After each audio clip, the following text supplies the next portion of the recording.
तो हमने एक फैसला लिया है, एक दो दिन में पत्र निकाल देंगे कि अभी हम 3 महीना उनको कागज ढूंढने का, कागज तैयार करने का पहले समय देंगे, तब हम सर्वे का डिक्लेरेशन स्टार्ट कराएंगे।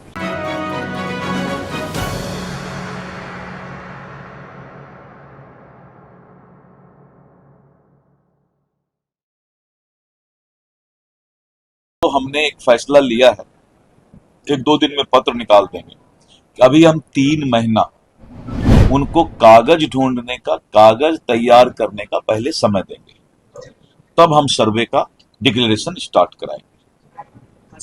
हमारे सांसद श्री पप्पू यादव जी ने भी इस बात को बताया था। हमने परसों, चूंकि ये न्यूज अभी तक मैंने नहीं दिया है किसी को, कल हम देने वाले थे, आपने पूछ लिया तो मैं बता रहा हूं कि हम लोगों ने समझा कि जनता को शुरू में परेशानी हो रही है कागजात ढूंढने में, क्योंकि सभी लोग सोच रहे थे कि सब हमारा ठीक ठाक है। एक अच्छा ये भी है कि जिसका बाल बच्चा, बेटा बेटी बेंगलोर, दिल्ली, बम्बई पढ़ता है, आज माँ बाप थोड़ा कष्ट सह के कागजात तो बना देगा, नहीं तो 10 साल बाद उसका बेटा बेटी बम्बई दिल्ली से आके वो कागजात भी नहीं बनाएगा। तो थोड़ा कष्ट तो हो रहा है, लेकिन कष्ट जनता को हो रहा था तो जनप्रतिनिधि भी कष्ट हुआ। तो हमने एक फैसला लिया है, एक दो दिन में पत्र निकाल देंगे कि अभी हम 3 महीना उनको कागज ढूंढने का, कागज तैयार करने का पहले समय देंगे, तब हम सर्वे का डिक्लेरेशन स्टार्ट कराएंगे। 3 महीना में हम सभी जनप्रतिनिधि के साथ बैठेंगे और बैठ करके हम इस बात को समझेंगे और रैयत के साथ भी बैठेंगे जो कि मालिक है। और अपने विभाग को भी हमने सभी सीओ को पटना बुलाया, हमने सख्त हिदायत दे दिया है कि अपनी आदत में सुधार लाओ, नहीं तो दिलीप जायसवाल किसी को बकसने वाला नहीं। और विभाग में भी सुधार लाऊंगा, मैं किसी को बकसने वाला नहीं। और रैयत को भी, जो जमीन के मालिक हैं, घर के मालिक हैं, उनको भी हम 3 महीना का समय अभी देंगे, जिससे कि वो कागजात तैयार कर लें।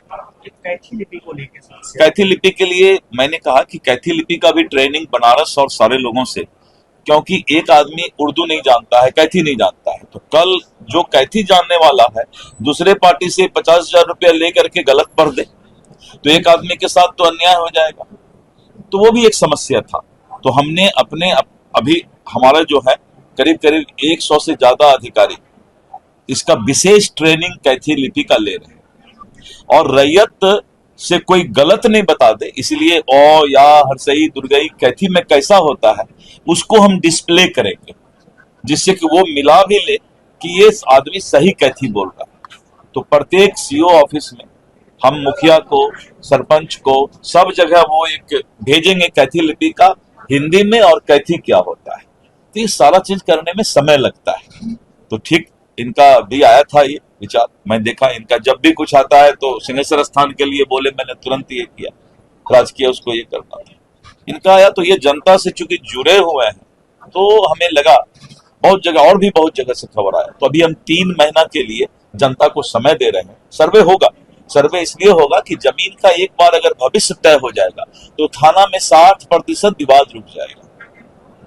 सिविल कोर्ट में दादा केस करता है सिविल सूट तो पोता को जजमेंट मिलता है, और बेचारा जमीन का मालिक जो है न्याय पाते पाते ऊपर चला जाता है।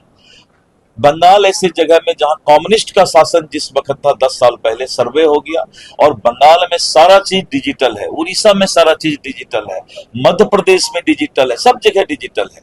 तो थोड़ा कष्ट तो होगा, लेकिन जो अभी जो प्रॉब्लम था उस प्रॉब्लम को दूर करने के लिए एक बार 3 महीना का समय और विभाग को हिदायत कि कागजात तुम्हारे पास है तो तुम मांग क्यों रहे हो रैयत से भाई? अगर कागजात नहीं था तो ऑनलाइन रसीद कैसे काटे? तो ये सारी बातों का हल राजस्व मंत्री के रूप में, एक आम जनता के रूप में, पहले राजस्व मंत्री को एक आम जनता होना चाहिए, तो मैं एक आम जनता हूं और इसीलिए 3 महीने का समय हम देंगे। सर्वे होगा, क्योंकि जो जमीन माफिया है या जिन्होंने अतिक्रमण कर लिया है वो लोग ज्यादा रिमर उड़ा रहे हैं कि सर्वे बंद हो जाए, क्योंकि 52,000 एकड़ जमीन हमारा सरकारी जमीन, 50,000 से ऊपर एकड़ जमीन हमारा अतिक्रमण और माफिया के पास है। तो सर्वे होने से वो भेद खुल जाएगा। लाखों करोड़ की संपत्ति सरकार की, इसलिए हमने ये कहा है कि सर्वे अगर डीएम का ऑफिस है तो डीएम को भी कराना पड़ेगा, एसपी का ऑफिस है तो एसपी को भी, सभी लोगों को अब जो सरकारी अस्पताल से लेके सरकारी जमीन से लेके सरकारी ऑफिस, सरकारी निवास, अब सबका दाखिल खारिज होगा। वो सरकार के नाम पर होगा, लेकिन पहले वो दाखिल खारिज नहीं कराते थे, तो सरकारी संपत्ति कोई ले भी लेता था तो केस नहीं हो पाता था। अभी हमने एक बहुत बड़ा स्कैंडल पकड़ा और के पाठक हमारे राजस्व परिषद में हमारे विभाग में है, हमने उनको लगाया है इस चीज में कि बेतिया राज की अंतिम रानी निर्वंश थी, उनको कोई बच्चा नहीं हुआ, और उत्तर प्रदेश में इलाहाबाद, लखनऊ, बनारस बहुत जगह बेतिया राज की संपत्ति है, हजारों लाखों करोड़ की संपत्ति है। उसको लोग गलत तरीके से जो है लूट रहे थे, माफिया लोग उसमें लग गए थे पूरा। मैंने बेतिया राज के लिए एक नया विधेयक लाने का प्रस्ताव अभी भेजा है कि जहां भी जो केस बेतिया राज का जिस भी कोर्ट में है उसको निष्क्रिय माना जाएगा। ये हाउस पास करेगी कानून, और इस तरह करके जमीन माफिया और अतिक्रमणकारी पर मेरा सीधा नजर है कि उन लोगों को हम बख्शने वाले नहीं हैं, और जो गलत पदाधिकारी है, जो सुधरना नहीं चाहता है, जिसके जेहन में भ्रष्टाचार चला गया है, वो भी मेरे कलम से बचने वाला नहीं है। और मैं किसी से कंप्रोमाइज भी करने वाला नहीं हूं, स्वभाव से ही ये स्वभाव मिल गया है, अब हम कुछ बोल नहीं सकते हैं। लेकिन जनता के साथ हर वक्त सरकार रहेगी, और सरकार में मंत्री का ये वादा और भरोसा है।